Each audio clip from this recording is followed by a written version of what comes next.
আসসালামু আলাইকুম, সবাইকে হাসান মিডিয়া চ্যানেলে স্বাগত। সম্মানিত দর্শক, চট্টগ্রাম শহর আসলে এই সকাল সকাল কিন্তু অনেক জাঁকজমক ছিল, যদিও কয়েকদিন আগে।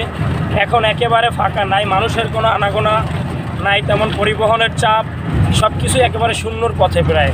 মানে 99%ই একদম ঠান্ডা হয়ে গেছে, 1% গরম আছে শহরের বর্তমান পরিস্থিতি। দেখতে পাচ্ছেন মানুষজন একেবারে নাই বললেই চলে, দুই একটা পরিবহন ছাড়া আর কিছু নাই। তো আমরা আসলে এখন নতুন ব্রিজের উদ্দেশ্যে রওনা হয়েছি। নতুন ব্রিজের পরিস্থিতি কেমন আজকে আপনাদেরকে সেটাও দেখাবো। বিশেষ করে আপনারা জানেন যে আজকে কিন্তু রোজা 30টা চলছে। মানুষ কিন্তু একদিন আগেই কিন্তু সবাই পরিস্থিতি নিয়ে তাদের নিজ নিজ গন্তব্যস্থানে চলে গেছে আরও একদিন আগে, যার ফলে আজকে মানুষের সংখ্যা একেবারেই কম এবং মানুষের আনাগোনাও বিভিন্ন জায়গায় যাতায়াতের মাত্রাও খুব কম। বিশেষ করে আপনারা সামনে দেখতেই পাচ্ছেন পরিবেশটা আসলে কেমন দেখায়। তো বিস্তারিত আমরা আপনাদের ফ্রি বোর্ডের পরে বাকিটা দেখাবো। আমরা এখন এই মুহূর্তে ইপিজেড এরিয়াতে পড়ছি, যদিও আমরা সিমেন্ট ক্রসিং এরিয়াতে আছি। এখন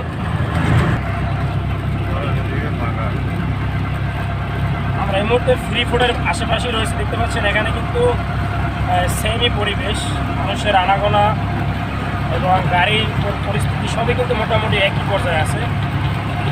তবে বিশেষ করে একটা কথা বলা যায় যে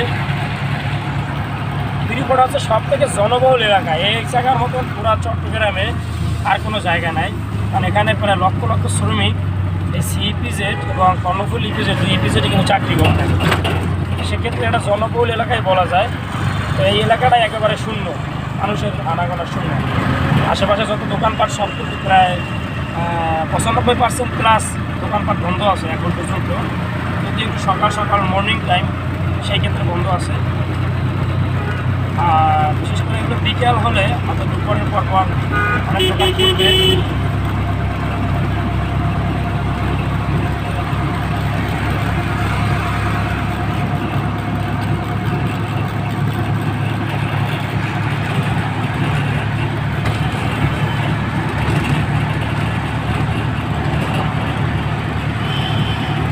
আসলে এরকম খালি থাকাটা যারা শহরে এখন আছে তাদের জন্য অনেক স্বস্তি।